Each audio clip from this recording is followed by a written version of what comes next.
Once upon a time, in the Kingdom of Agba, there was a wise and benevolent king named James. He ruled with fairness and kindness alongside his beloved wife, Queen Jessica. But despite his love and dedication to their people, he faced one big challenge.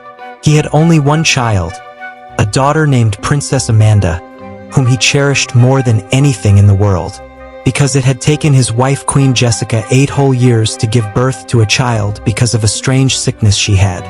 And now that his daughter and only child was here, he feared that she wouldn't be able to grow up and live a long life with the current challenges that their kingdom faced.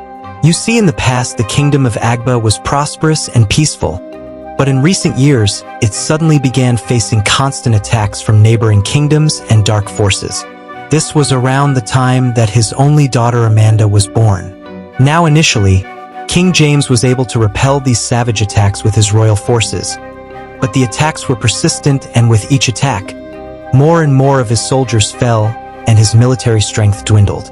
Not only that, but with each attack, the resources of the kingdom also kept diminishing, because the attacking kingdoms would always take a huge portion of their foodstuffs and livestock as spoils from their raids.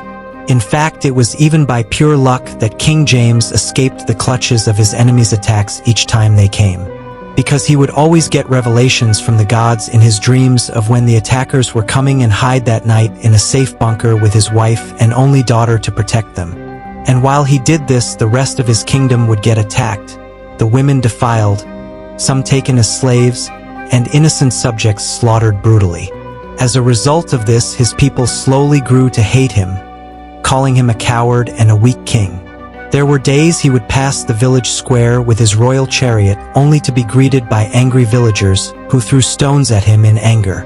Women who had lost their children to these attacks would shout at him as he passed them, calling him a devil and screaming for him to relinquish the throne, as he had failed to carry out his most important responsibility as king, protecting his people. When King James would hear these cries from his people, he would burst out in tears because he knew all they said about him was true. But what could he do? He had to find a way to protect his kingdom at any cost so that he wouldn't lose his throne, his family, and his people. The pressure from the villagers kept building every day. Protests were always held around the royal palace calling for his resignation. It was as if King James wasn't allowed to breathe with the amount of pressure that was mounted on him. The only joy in the king's life was his only daughter Amanda, and he feared that the way things were going, he might soon need to protect his daughter from his people and not even the attackers. Day by day, the burden of saving his king weighed heavily on his heart, and he often found solace in patrolling the palace gardens at night, to wallow in his self-pity and think about how much of a failure he was as a king as opposed to his father, King Peter III. One fateful night, as he was walking around the palace gardens, in deep thought, a dark figure emerged from the shadows behind him. It was a demon, with eyes that glowed like embers of a great fire, a hideous and scarred body, and a voice that echoed with sinister promises. "King James," the demon hissed, "I can offer you the safety and peace you desire for your kingdom. No enemy shall dare to attack you ever again, and your people will live in harmony." Immediately King James heard this. He stuttered in trembling fear. Who was that? What was this? He wondered. His brain didn't want to believe what his ears were hearing. But in that moment, he turned back, and there it was, a tall demon clothed in mystical attire with a disfigured head with horns and a maligned body. "Demon!" King James shouted. "Ha ha!" The demon laughed evilly, its scary laughter echoing around them. It then replied in a sarcastic voice, "Yes, great king. I am in fact a demon, nevertheless you don't need to state the obvious." Then King James replied in a trembling voice, his wide eyes revealing the fear within. "Who are you?" he asked. "Did you come to carry out the villagers' wishes and kill me?" The demon then responded, "Ha ha." It threw its head back and laughed. "No, King James, not today at least," he sneered, and then placed his right hand on his chest. "My name is Atragan the Terrible, Prince Atragan the Terrible, the son of Bor, king of the demons of the Nile. And believe it or not, great king, I stand before you, bearing good news. What good can ever come of your kind? King James asked, a little bolder, now that the demon had assured him that his life was not at stake. Touché? The demon replied in mock sadness, placing its hand on its chest again. You forget, O great and powerful king, that there is only a problem when your kind fails to keep their end of the bargain. Besides, we both know that you and your mighty forces desperately need my help, and here I am to offer you that salvation. Etrigan completed, with a mock bow. The sarcasm and disrespect in its voice was infuriating to King James. Wrong, he declared with a newfound courage. The last thing my people need is help from your kind. Now, begone from me, you spawn of the devil. There is no need to get too excited, my dear king, Etrigan pressed. Now what I meant is that I can offer you an army, one that would match any enemy that faces you in war, an army that would win any of those encounters. Etrigan further stated. Then King James responded, and what is the worth of an army full of non-men? You couldn't even appear to me in the day. You only show yourself here at night when we are alone and there are no other eyes to see us. How I'm sure this army you speak of aren't as cowardly as you, more or less as strong as you just made claim they are. The king said boldly with a doubtful demeanor. Etrigan then responded in a carefree but authoritative tone. Oh, no, my king, don't mistake my discretion as weakness.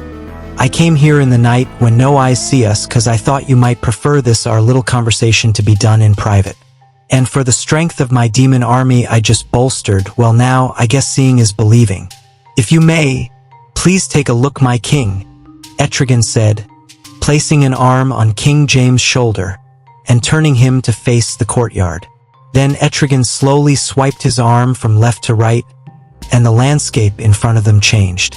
Now King James could see a terrible army, set in battle array, before him, stretched out for as far as the land went. With this army, O great king, you will not only protect your kingdom and your people, but you will be untouchable forever, and powerful enough to take revenge on everyone who's laid waste to your kingdom and your people. Etrigan the Terrible whispered in King James' ear. The king beheld this army, the desire gleaming in his eyes.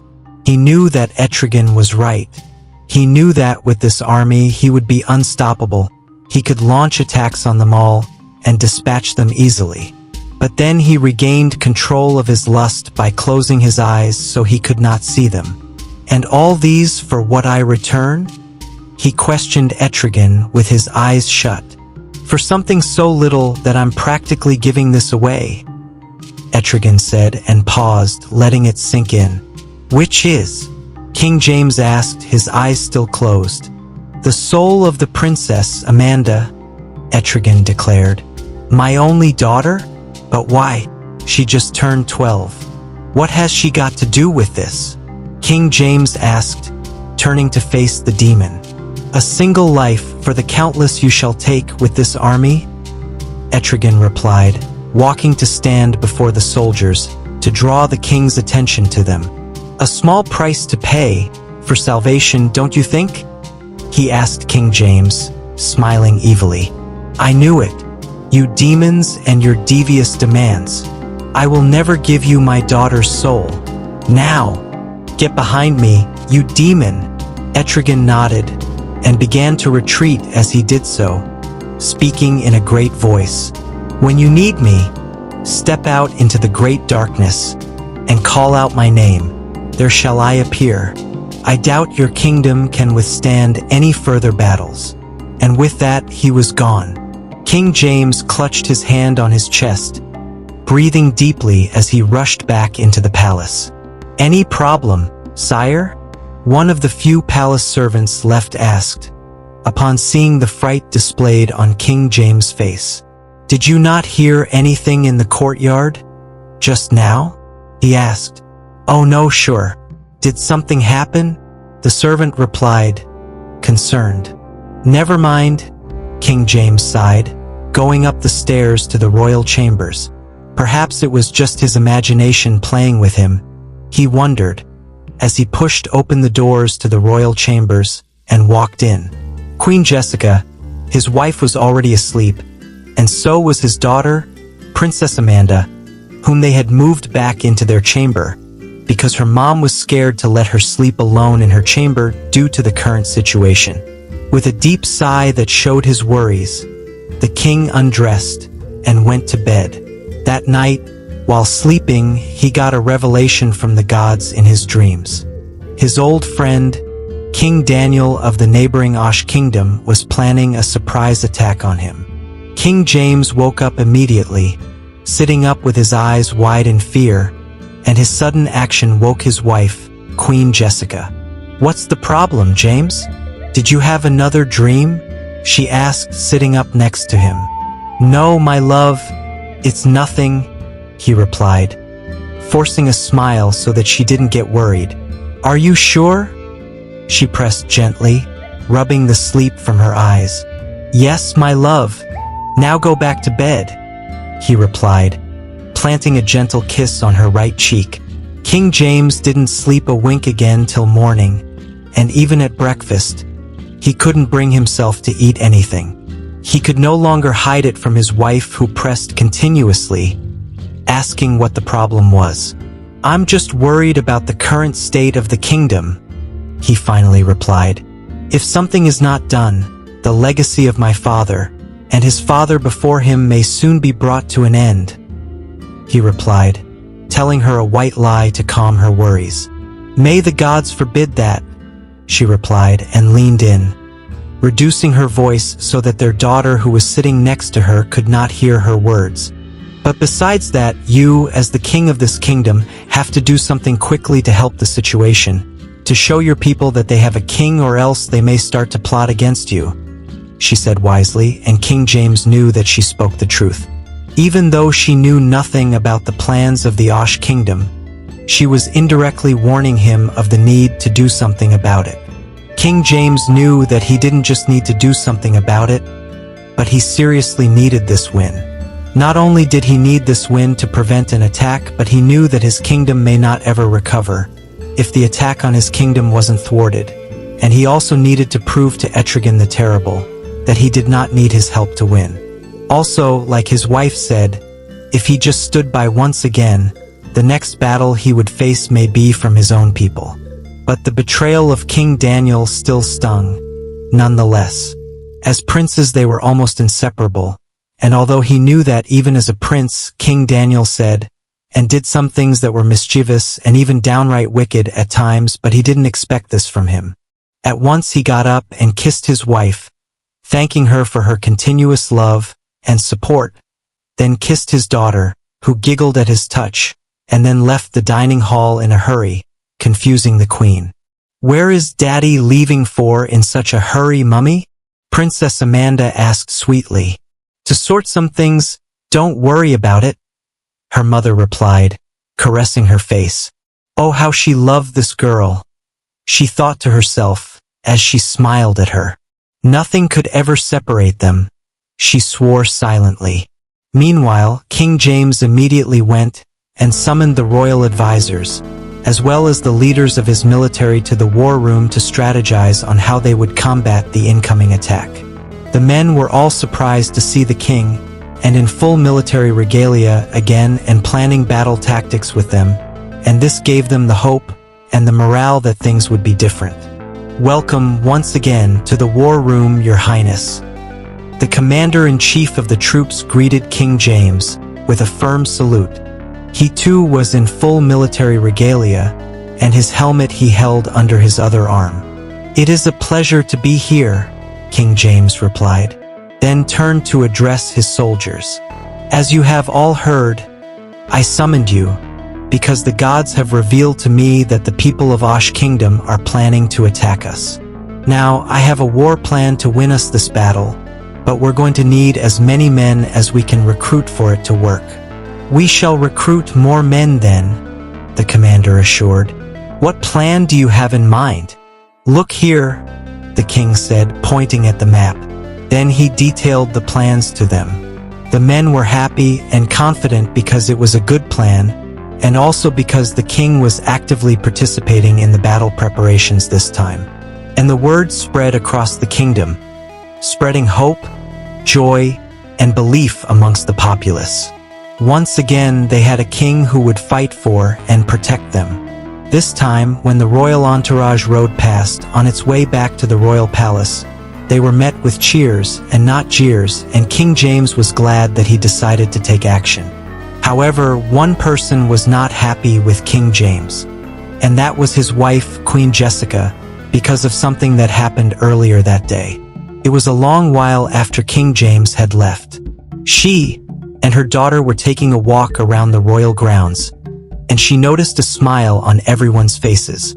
Not that she wanted them to be sad, but it was as if there was something in particular, spreading joy, and simply out of curiosity, she was wondering what that was. This is the first time I've seen so many people happy on one of these walks, the princess admitted to her mother when they got back to the palace. She just smiled at her daughter, but seeing as the little girl shared a similar sentiment with her, the queen was compelled to ask what was going on. "Go in, I'll be with you soon," she said to her daughter, and watched as the little girl obeyed. Then she called one of her palace maidens and asked her, "I noticed that everyone seems so happy today. Did something happen?" "Oh, I'm sure you know why, Your Highness. It's your husband, the king." The maiden responded. "Ah." The queen nodded, feeling awkward. The king had not told her anything. "What exactly did he do?" she asked. "He is working on battle preparations with the soldiers for the battle against the Osh kingdom in 3 days' time."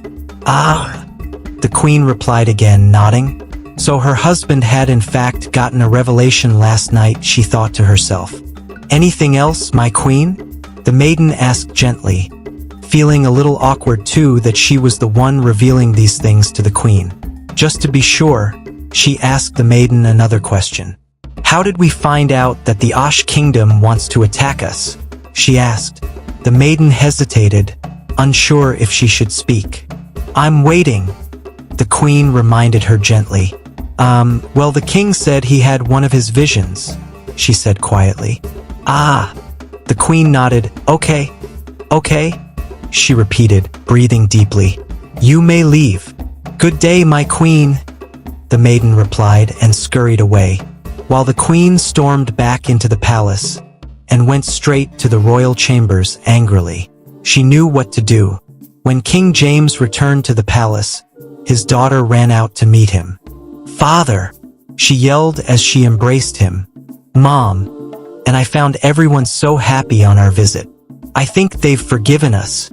"Yes, they have, my princess," he replied, kissing her forehead. "And where's your mother?" he asked. "In the royal chamber," the little girl replied gently. "All right, I'll go see her now," King James said and went in. He got to the royal chambers, beaming, and eager to tell his wife of the change in attitude of their people towards him, but found her packing his things into a large box. "My love, what are you doing?" he asked, confused. "What you told me to do," she replied, throwing his royal robes into the box. "Me?" he asked, confused. "But I did not ask you to do anything concerning my things." "Oh, so you have forgotten?" she asked, gathering more things and dumping them into the box.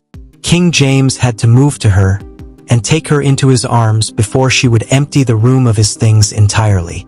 "My love, what is the problem? What did I do?" he asked gently. "No, my love, it's nothing," she replied quickly. The statement was vaguely familiar to King James, and he tried to recall where he had heard it. Then it came to him. This was the same statement he had made when she asked if he had just had a nightmare. He immediately understood the problem and chuckled slightly at the drama queen his wife was. "I'm sorry I didn't tell you about the attack," he said. "Who is laughing with you?" she asked, freeing herself of him and immediately grabbing a pair of his shoes. But he got hold of her again before she could dump it in the box. "My love, I'm sorry. I know I should have told you about that first," he apologized. "Oh, so you know," the queen replied. "You know you have a wife here, and yet she's finding out such a delicate matter from a palace maiden," she said angrily, freeing herself from him and dropping the shoes in the box too. But King James rushed and pulled her to him again before she could grab another set. "My love, I'm sorry that," he apologized, but she cut him short. "You can't imagine how embarrassed I felt to find out that you had a revelation from a palace maiden," she confessed. "Leave me alone." She tried to free herself again, but he held on, planting small kisses on her neck, knowing it was her weakness. "I'm sorry, my love," he repeated, pleading. "I won't do it again. But isn't this a bit of overreacting? You're packing my things," he chuckled. "Where am I supposed to take them to?" he asked playfully. "To the same people you decided are more important than your queen." "But did you just say I'm overreacting?" she asked, and spun to face him, arching an eyebrow. "Of course not, my queen. I would never," he swore. "Good for you," she replied. "Do you forgive me now?" he asked, gently kissing her neck. "Of course not," Queen Jessica scoffed, pushing him away. "You think it's that easy? Who knows what else you're not telling me?"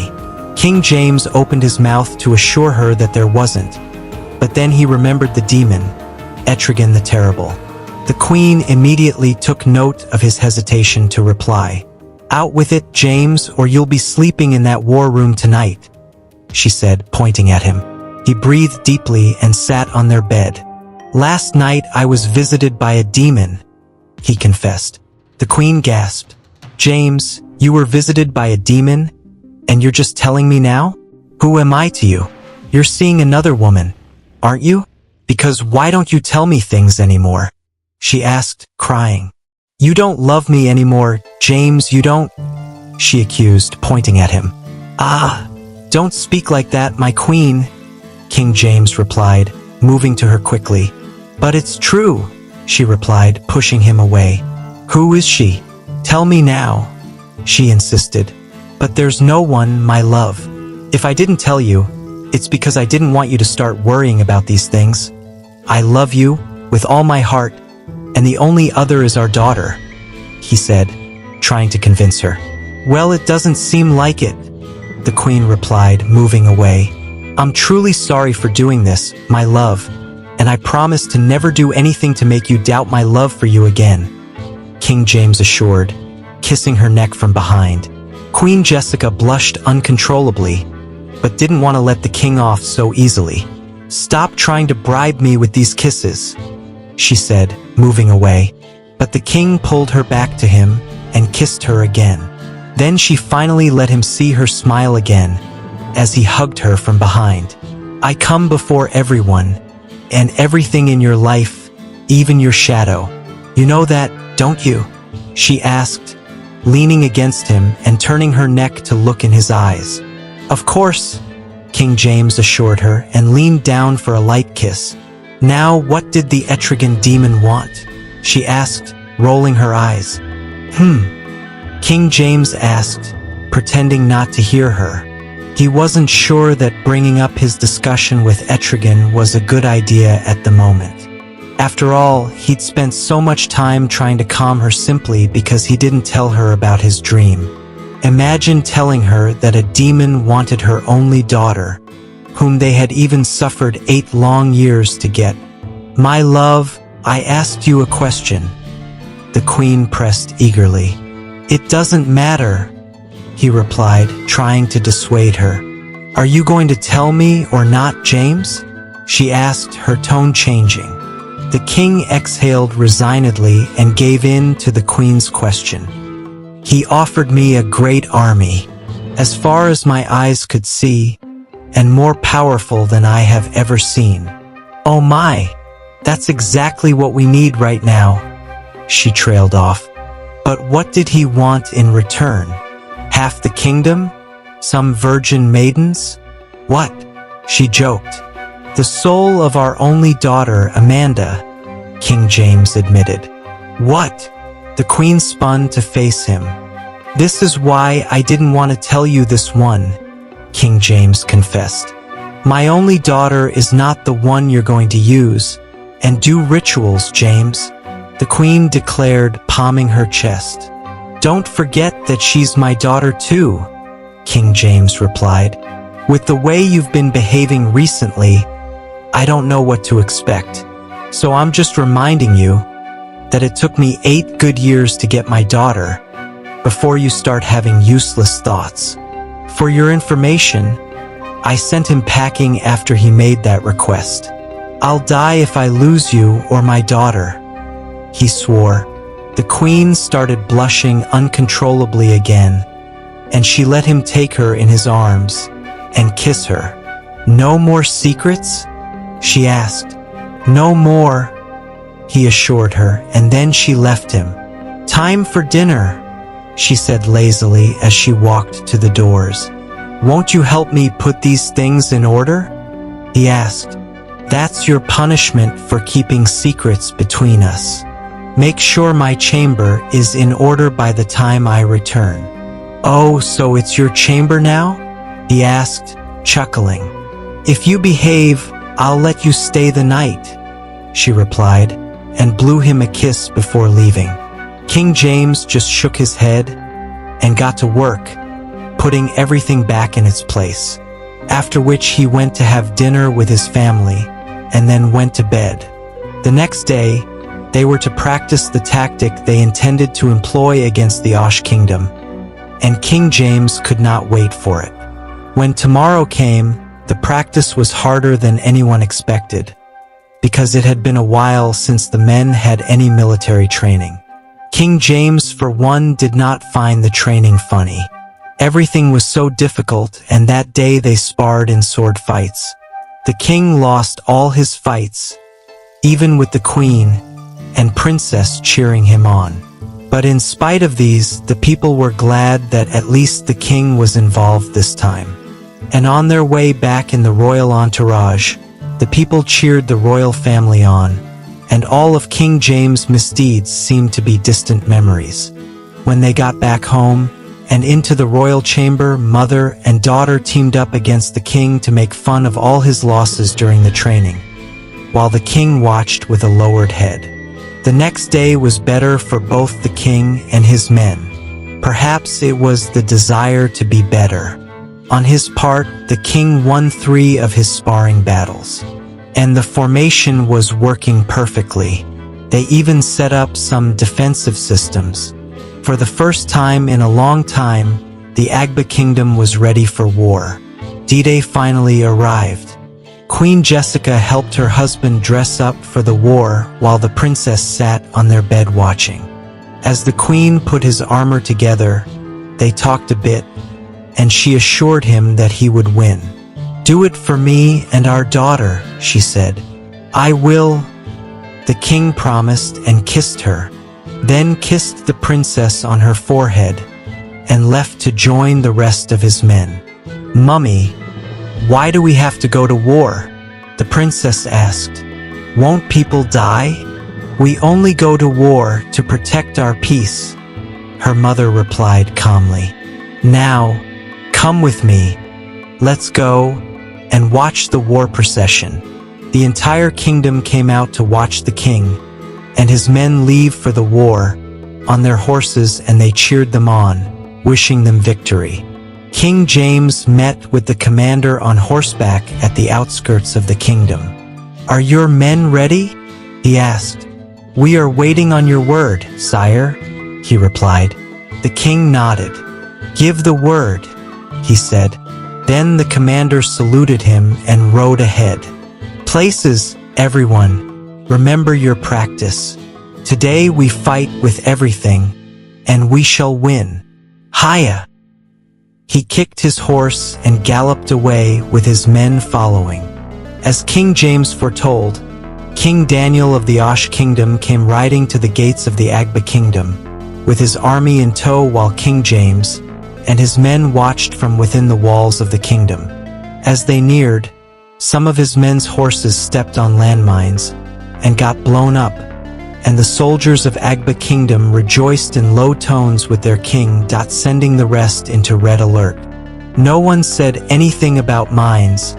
King Daniel wondered, leading his men forward carefully. But another man set off another trap, and arrows came raining down on them, killing more of them. The few with shields protected themselves and the king, and then he sent one of them to get reinforcements. That soldier turned and rode away very quickly, while the rest continued. Then King James came out on his own horse to meet him. "Ah, mighty King James!" King Daniel called out in a loud voice. "I was told not to expect to see your face today," he said. "Well, here I am. And if you turn back and leave right now, I will spare your lives and pretend like this never happened." King James replied, "You talk big game. For a coward?" King Daniel jeered, and his men laughed. "I'm sorry, old friend, but we all know you do not have the military strength to stop me. This gimmick you pulled with the mines and the arrows were smart, and they caught us off guard. But I am sure they're only meant to scare us off. However, we are not weak cowards like you. We don't run away at the slightest sign of danger. How dare you attack my kingdom? And recall our friendship, Daniel. It's nothing personal, James. Your kingdom has a lot of resources just there for the taking. Everyone else has had a bite except me. So I thought, why not go have a taste before the others start coming for seconds? Besides, my loyalty to a failed king like you has brought me nothing but insults and scorn. I warned you, Daniel. Whatever you see from here onwards, you brought upon yourself," King James said, pulling out his sword. King Daniel pulled out his own sword and leaned forward on his horse. "Let it be so, old friend," he sneered. "Attack!" King James yelled thunderously, raising his sword, and like a massive wave, his men galloped on from behind him, rushing past him to clash with those of the Osh kingdom. King Daniel was surprised. He didn't expect a substantial military action from the Agba kingdom, and this was even more than substantial. But he was not backing down. That would be a huge stain on his reputation, and even place him on the target lists of other kingdoms. "Attack!" he too yelled, and his men galloped past him to clash with the incoming forces of the Agba kingdom. The two kings joined the fray last, and fought with all of their might. As the war progressed, more men fell on either side, and in the midst of battle around them, the two kings met again, still on their horses. "You put up a good fight, brother. But victory is mine, James," King Daniel jeered. "Scum of the earth like you have no right to make use of that word, Daniel," King James replied. But King Daniel was right. Despite their best efforts, the men of the Osh kingdom were simply more in number, and they were winning. Then King James gave the signal, a loud whistle. Then an archer hidden within the walls of the kingdom released a flaming arrow, high into the sky. Then they heard a loud war cry from ahead of them, and the commander came galloping with the rest of the troops, ambushing the men of the Osh kingdom from behind. The plan was executed perfectly, and the men of the Osh kingdom were completely surrounded. It was like fighting a battle on two sides. "Speak now, Daniel," King James yelled, fighting with a renewed vigor. King Daniel was dumbfounded. He never could have expected such a legendary military maneuver like the two-faced battle from his old friend, King James, and the men of the Agba kingdom. They pressed against him, and his men from both sides, overwhelming and slaying them.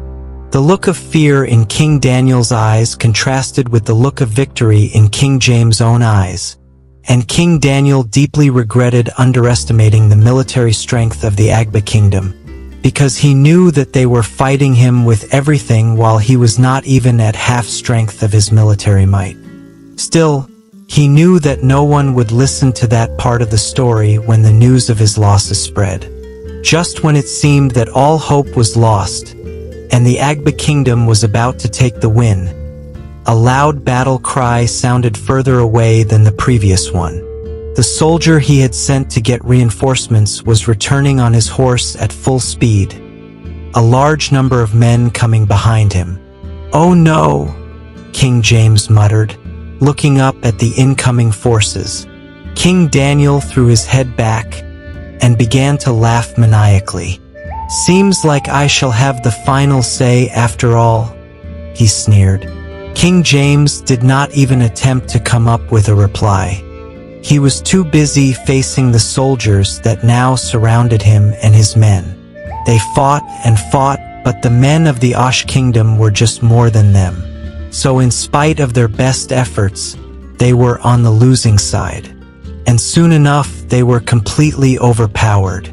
King James' horse reared in fright of the surrounding enemy soldiers, threw him off and galloped away, and the king lay there finished, bleeding, helplessly watching the men of the Osh kingdom gallop through the gates of the Agba kingdom, grabbing everything of value in sight. King Daniel went straight to the palace in search of something he had always lusted after, even as a friend to King James. The Agba specter, a rod of pure gold with the largest encrusted diamond in all the land. It, along with the royal crown and ring and throne, were the main symbols of authority in the Agba kingdom, passed down from generation to generation. The entire kingdom was thrown into chaos as the enemies rode through, grabbing whatever it was that was of value to them, be it women or foodstuff or resources or even young daughters. Women were wailing while their kids were bawling. Most of their husbands, sons, and brothers were lying dead outside of the kingdom's gates, and those that weren't were badly injured. It was horrible. The queen had grabbed her daughter and was in the throne room with a few palace guards when King Daniel arrived with his men, seeking the Agba specter. "You despicable bastard!" she yelled at King Daniel as he stepped in with his men. "Jessica," he smiled.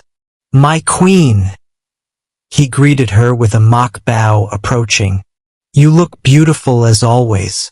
Such a pity you chose the wrong prince. But you can still change your mind and come with me right now," he said, approaching. But the palace guards stood in his way, and Queen Jessica spat at him from behind them. "I would never ever choose you, even if you were the last man on earth. Instead, I would become a nun. Besides, I made the right choice. My husband is twice the man you are." "You mean the coward, lying half dead in front of his own gates?" King Daniel sneered. "Oh please, suit yourself anyway. I'm not here for you." "Then what do you want?" she asked, hiding the little princess behind her. "Not her either," he laughed scornfully. "She probably has her father's genes." "Whatever you say," Queen Jessica replied, rolling her eyes. "Hand me the Agba specter and I will spare your lives," King Daniel declared. Queen Jessica scoffed. "Unfortunately, the Agba specter is meant for kings only." King Daniel chuckled drily.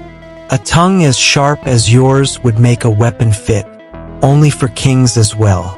Yet you stand by a disgraceful coward," he said. "The only thing I blame James for is not realizing what scum of the earth you are." The queen shot back, and King Daniel irritatedly pulled out his sword. "Enough with your wisecracks," he swore. "Hand me the Agba specter or else," he threatened, stepping forward. "Guards!" Queen Jessica yelled, backing away. They too pulled out their weapons, but they were no match for the bloodthirsty King Daniel and his men. They clashed and tasted his steel just like the other men of the kingdom. And now the queen was left on her own with her daughter. King Daniel grabbed her arm. "Speak now," he laughed evilly. "I'm not scared of you," Queen Jessica shot back. "That's none of my concern," King Daniel jeered. "Where is the Agba specter?" he asked once more. "No matter what you do to me, I will never tell you," she spat in his face. He looked at her closely and shrugged, then pushed her into the arms of his men and grabbed her daughter. "Mummy!" the little princess yelled. "The Agba specter is in the royal chamber," the queen yelled unconsciously. "Get your hands off my daughter." She struggled against the men, but they were too strong for her. "I like how chatty she makes you," King Daniel sneered. "Perhaps I should take her too," he said softly, with a childlike mischievous glint in his eyes. "Please," the queen begged, crying and struggling against her captors. "Please don't do this to me, Daniel. You know how long it took me to get her. 8 whole years, in case you've forgotten. Please, I will give you anything else. But just let her go. First lead me to the Agba specter," he said, laughing at how pliable the queen had become. The queen struggled against the men, and King Daniel gave them a signal to let go of her. And they did. He knew that as long as he was holding the princess captive, Queen Jessica would do anything he asked of her.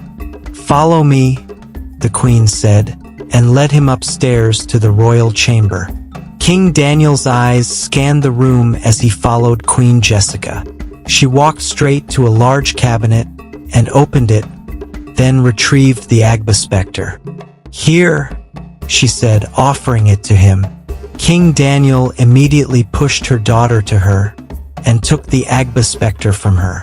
Then he held it in his hands, like it was his life's greatest treasure, and began to laugh maniacally, while Queen Jessica hugged her daughter to herself, fretting. "Are you okay? Did he hurt you?" she asked. The girl shook her head in tears. "Is Daddy dead?" she asked. Queen Jessica hesitated, and King Daniel intervened. "Come with me, and I will take you to where your father is lying," he said, reaching for her. "Haven't you gotten what you came here for? Leave." Queen Jessica fired at him, pulling her daughter behind her. She would die before they took her daughter from her again, she swore within. King Daniel laughed at her desperation and turned to his men. "We're done here," he said. "Let's be on our way." Walking to the door, immediately they stepped out. The queen closed the doors and barred them. Then she embraced her daughter and broke down in tears. Mother and daughter cried out their hearts together. King Daniel stepped out of the palace armed with the Agba specter. He mounted his horse alongside his men and joined the others who had raided the kingdom with caravans that were now filled with resources, foodstuffs, and even women. The people of Agba Kingdom watched weakly as King Daniel and his men rode through the streets of the kingdom, with King Daniel raising the Agba specter high for all to see. When he arrived at the kingdom gates, he found King James sitting against one of them, bloody and injured, but still alive. "James, boy, Queen Jessica sends her regards," he said, waving the Agba specter in his old friend's face. King James' eyes widened at the sight of the Agba specter in King Daniel's hand, and he shook his head vigorously, struggling to speak, while King Daniel laughed at him. "Do I end his misery?" one of King Daniel's men asked him. "Where's the fun in that?" King Daniel asked the man. "He has to look around and realize what a failure he turned out to be. Let that sink in and kill him slowly." King James struggled to get up and grabbed the Agba specter, trying to pull it from King Daniel's grasp. But King Daniel pulled out his sword and struck King James' head with the hilt, knocking him out. As he dropped to the ground, King James could faintly hear the laughter of King Daniel and his men. Then he and his men galloped away. When King James woke up again, He was being carried into the kingdom on a makeshift stretcher. His head hurt terribly, but at least he had feeling there. The rest of his body was numb. He and the rest of the badly injured survivors were being carried to the kingdom's health center. He could hear the cries of his people. He could see smoke from some buildings, and the tears fell from his own eyes as well. The words of King Daniel stuck with him. He has to look around and realize what a failure he turned out to be. Let that sink in and kill him slowly. And he cried bitterly. Then those carrying him realized he was still alive. Send word to the queen. One of them told someone he could not see. Tell her that the king is alive. But within him, King James was wishing that he was anything but alive. When they dropped him off at the kingdom's health center, the women immediately attended to him first, despite his efforts to tell them to focus on others. Soon afterwards, his wife, Queen Jessica, and their daughter, Princess Amanda, arrived at the health center, their eyes red and puffy from crying. When they saw King James, they practically flew to him. Their floodgates opened again, and they cried bitterly. On his side, King James struggled to find the courage to even look them in the eyes, and silent tears slipped out of the corners of his eyes. I was so scared, Daddy, Princess Amanda admitted. I thought you had died. I didn't, my love, he replied, kissing her hand.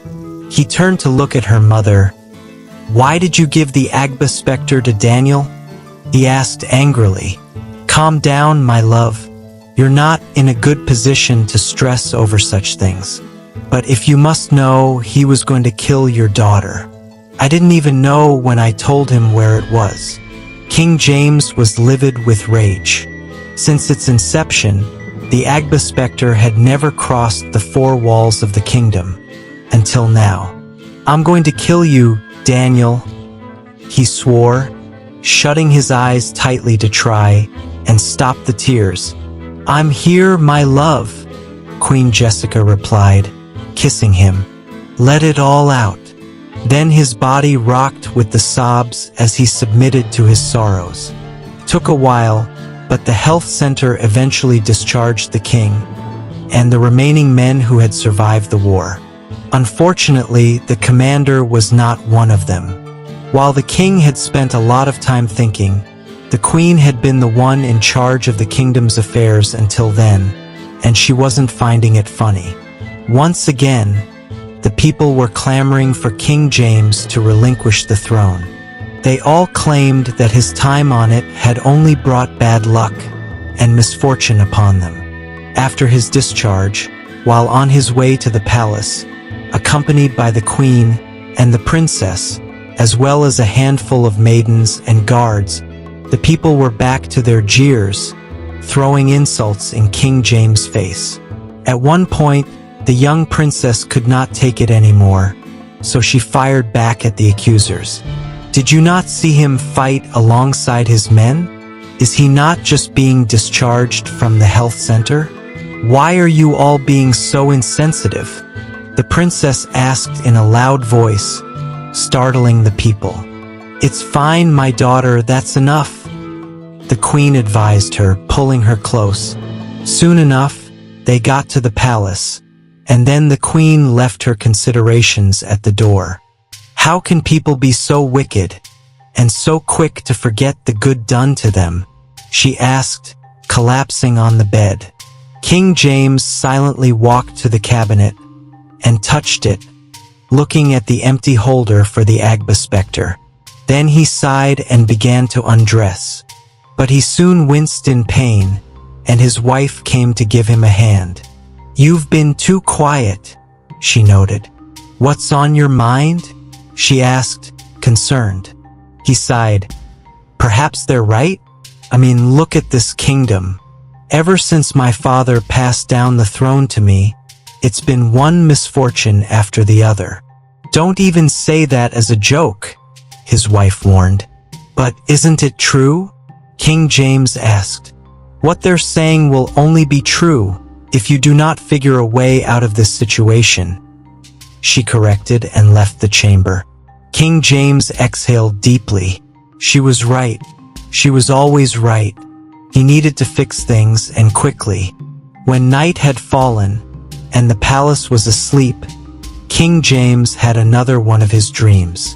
This time, he saw his own people hatching a plan to kill his entire family and end his bloodline. He woke up with a gasp and sat there, rubbing his eyes, careful not to wake his wife. He had to do something immediately, and there was only one option left for him. So he went and gave his daughter one last forehead kiss. "I'm sorry," he whispered, and wiped his eyes as he left. The princess opened her eyes after he had left, and breathed deeply. A single tear escaped her eyes, and she shut them. Then King James went outside, and deep into the palace gardens, and summoned Etrigan the Terrible. He shouted in the palace gardens with a secretive voice, "Etrigan, Etrigan, Etrigan!" And immediately in that moment the demon appeared before him and started talking. "You called, my king," the demon replied, as he materialized from the shadows. "I need your army," King James admitted. "You know my price?" Etrigan replied, rubbing his hands together while smiling like the devil himself. "What if I give you half, or even more, of everything I will ever own? I have no need for any of that. I only require a one-time payment of your daughter's soul, and the greatest army one can imagine would be yours," Etrigan replied smoothly. King James sighed resignedly. "Where do I sign?" he asked. The demon snapped his fingers, and suddenly there was a scroll, and a quill set on a table before him. "Here," the demon pointed, and the king obliged. Suddenly, there were soldiers materializing all over the kingdom. "As per your request, they look humane, but in battle they are anything but." Even at the palace, guards materialized, but most were asleep to see them. "And my daughter?" the king asked. "A worthy sacrifice," the demon replied, and was gone. The king rushed back to the palace, and was greeted by some of the guards. He spared them a curt nod, rushing up to the royal chamber. He was glad to find his daughter in her bed, and still breathing, but he didn't check anything else about her, before slipping back into bed with his wife, a smile on his face. The next day, he was going to attack the Osh kingdom with everything. They wouldn't see what was coming for them, he thought to himself, and he planned to completely destroy their kingdom. However, that morning he woke up to another worry. "James!" Queen Jessica was yelling, shaking him vigorously. "Yeah?" he asked, confused and sleepy. "What did you do to my daughter, James?" the queen repeated desperately.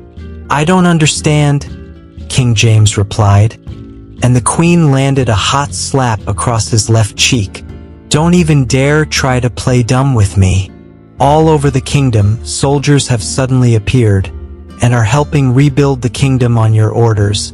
And my daughter, James, my daughter's skin is white as snow. There's a symbol on her forehead and she's not waking up. So tell me now, what did you do to my daughter?" "I sold her soul to Etrigan," he confessed resignedly. "Ah!" Queen Jessica exclaimed, clutching her head. "No, you're lying, James," she said, clutching the lapels of his robe. "Wait, my love. You're choking me. Let me dash. Don't you dare call me your love in your life again. Why won't I choke you? Tell me you're lying, James," she pressed. It took all of his strength to get up with her on him like that, and she resorted to pounding her hands against his chest, crying. "How could you, James? You know how I suffered. How could you?" she said in tears. "I had no choice. My love dash King James stoically responded to her. She slapped him again, cutting him short. Yes, you had another choice. My daughter didn't have to become a sacrifice for you. How dare you say you love me, James? She asked, beating against his chest. Put yourself in my shoes, my Jessica, he said. If I did, she replied, I would remember promising my wife that I'd rather die than lose her and her daughter, because you, James, have forgotten that promise. She was wailing at this point. Just leave me alone, she yelled, getting off him. Everyone warned me, but I refused to listen, and of all the princes I chose you. Oh, how I wish now that I had listened to them. How I wish that I never met you, James, she declared, moving to pack her things. Where are you going? He asked. Far away from you, and I'm taking my daughter with me, and I will cure her of this curse you have laid upon her. Don't you dare come looking for us, because then you would see the side of me I only show to your enemies. Goodbye, Queen Jessica said as she rushed out of his presence. But just then a knock came at the door. It was one of the new soldiers, and he came with good news. Sir, we are ready to launch the attack on the Osh Kingdom. All we await now is your place at the forefront of the army, he announced. King James looked from him to his wife. Go, she yelled at him. It won't be the first time you put everyone else first, she said. And so, with a determined face and a renewed vigor, King James hurried down the palace with his soldiers and mounted his horse. Before he commanded them to charge, he yelled, Great soldiers of the day and great soldiers of the night. And the soldiers all responded, in a resounding manner, Hiya! King James then continued talking. Today we take what was taken from us, our glory, our honor. Not too long ago, men of the Osh Kingdom robbed those things from us and spat in faces by stealing our beloved Agba specter. Those animals. Today is the day we make them pay. And then the soldiers all responded immediately. Hiya! King James then continued. Today we pay them back with dust and blood. He then asked in a loud tone, What do we always say? And then the non-demon soldiers responded, The sword of the Agbas always repays blood with blood. Say it again louder, King James demanded. The sword of the Agbas always repays blood with blood. They screamed even louder. Then King James then turned to demon soldiers and yelled, Soldiers of the night. And then he was replied with a loud, resounding demonic groan, like that of a lion mixed with an elephant. He admonished them, You are not of Agba, but today you fight and die for Agba. Your only target and goal is to bring me King Daniel's head. Burn their villages and abuse their women. But none of it would matter if I didn't see King Daniel's head on a spike. The demon soldiers then groaned in a louder voice in agreement with King James. King James then charged them. You were bought at a high price. Make sure the debt is completed and paid. In blood. Men charge. And then all the soldiers on their horses yelled in a resounding tone as they charged outside the kingdom's gates as headed straight for Osh to attack. Meanwhile, Queen Jessica was also embarking on a journey of her own. As she had seen that King James had left, she immediately placed Geoffrey, the king's hand and protector of the realm's gates, as interim king as she left the palace on a mission to save her daughter's soul. She took 3 of her most trusted palace guards and 2 of her most beloved royal maidens as escort as she embarked on a journey to Estrus. There lived her stepmother, Joan of Achille, and a person legends say has journeyed to the realm of demons, and someone Queen Jessica believed could help save her daughter's soul. Thank you for watching. If you enjoyed the story and wish to see a part 2, Share this story with your friends and leave the lessons you've learned from the story so far in the comments. And if this video gets 1,000 comments, I'll make a part 2. Subscribe to the channel and turn on notifications so that you'll be the first to be notified when the next episode drops. Have a lovely day.